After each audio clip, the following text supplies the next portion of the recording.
Ci troviamo al Mercato di Rialto in Venezia in occasione del Concerto Internazionale della Moda di Venezia, la quinta edizione. Oggi sono con Gladys Rosado. Ciao Gladys, benvenuta. Ciao e grazie per l'invito. Grazie a te per essere qui. Allora Gladys, io leggo di te che tu ti occupi di cappelli che si chiamano Toquilla de Paya, è corretto? E che vieni dall'Ecuador, che è il paese che quest'anno ospita il Concerto della Moda Internazionale. Raccontaci di quello che fai e di che cosa c'è dietro alla lavorazione di un cappello Toquilla. Siamo molto contenti di essere presenti qui in Venezia, in questa cornice così stupenda come il Mercato del Pesce, in questa sfilata, e anche molto onorate dell'invito da parte di loro, perché l'Ecuador è un paese che ha molto da offrire, come i nostri famosi capelli. Lo mostriamo al nostro pubblico. Raccontaci quanta lavorazione c'è e quali materiali utilizzate. Ma permettimi prima di tutto dirti che purtroppo il nostro prodotto è conosciuto erroneamente come il Panama Hat, quando è originario dell'Ecuador, delle coste litorali pacifiche dell'Ecuador, dove nasce una materia prima bellissima chiamata paja toquilla, e gli artigiani da oltre 500 anni hanno imparato a tessere queste fibre di un modo particolare, che hanno bisogno dei 28 passaggi per creare un cappello fino di Montecristi, che è una comunità che vive da questo artigianato, che in teoria è un'arte, perché direi che creare queste opere sono veramente fatti con amore. Sono davvero delle opere d'arte, tanto che sei stata invitata anche a Milano per la Design Week. Raccontaci di questa esperienza. Certo, sì, siamo stati invitati perché promuovere l'artigianato ecuadoriano è un compromesso come ecuadoriana, ma a quel punto abbiamo creato una piattaforma chiamata In Between, dove abbiamo avuto l'obiettivo di portare alla Milano Design Week progetti con proposito, dove le comunità ecuadoriane fossero le protagonisti.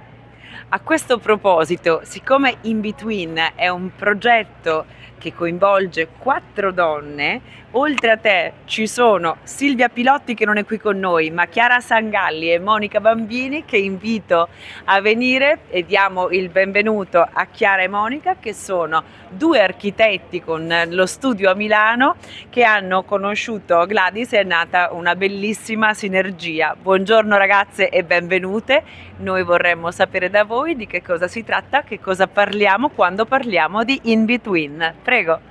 Allora, grazie mille. In Between è un processo, è un metodo curatoriale che ha l'intento di mettere al centro quello che c'è dietro ad ogni prodotto, che è un prodotto, in questo caso sono prodotti di artigianato ma soprattutto di design, e il nostro intento è quello di raccontare il processo, le materie, tutto quello che fa parte di il backstage, diciamo, di un prodotto finito che vediamo. E durante la Design Week abbiamo messo in mostra una selezione di 8 prodotti. Quindi ci sono state delle candidature e poi voi avete scelto 8 prodotti e noi avremo la fortuna di vederli qui a Venezia in questa occasione, vero? Sì, esatto, è così. Allora, l'esposizione presentata durante la Milano Design Week ha il nome di Processes from Ecuador, proprio per descrivere i processi e le storie che sono dietro a questi 8 protagonisti. Gli 8 protagonisti sono stati scelti da noi dopo aver ricevuto circa una 90 di candidature, quindi per noi è stata una grande sorpresa, ma allo stesso tempo emozione ricevere così tante candidature. Scusami, e quindi anche una grande responsabilità, sbaglio? Anche molto, perché in realtà per alcune persone era anche la prima volta che uscissero dall'Ecuador, quindi la prima volta di essere fuori dall'Ecuador per venire a Milano all'esposizione, quindi in quel senso avevamo anche una grande responsabilità. E In Between per noi è anche un po' quello, no? Essere tra, proprio between, due culture, quindi Il famoso ponte che si vuole costruire fra la cultura sudamericana e diciamo l'Europa, l'Occidente, Venezia, che ha già a sua volta un ponte con l'Oriente da tanti anni, no? Quindi stiamo costruendo ponti e credo che questa sia la direzione giusta in cui andare. Quindi io vorrei ringraziare ancora una volta Chiara Sangalli e Monica Bambini, compresa anche Silvia Pilotti che non è qui con noi. Noi vi auguriamo un grande in bocca al lupo per la mostra di domani e un in bocca al lupo per tutti questi progetti. Adesso faccio un'ultima domanda alla nostra Gladys. Grazie davvero mille. per essere intervenute. Grazie, Grazie. ciao. grazie, Arrivederci. ciao. Allora, cara Gladys, è la tua prima volta qui in Venezia? Sì, è la prima volta e sono molto contenta per poter far conoscere questi gioielli ecuadoriani. Ecco, io da te volevo sapere qual è la sensazione di poter arrivare in una città come Venezia e che cosa speri che possa accadere dopo questo magico incontro?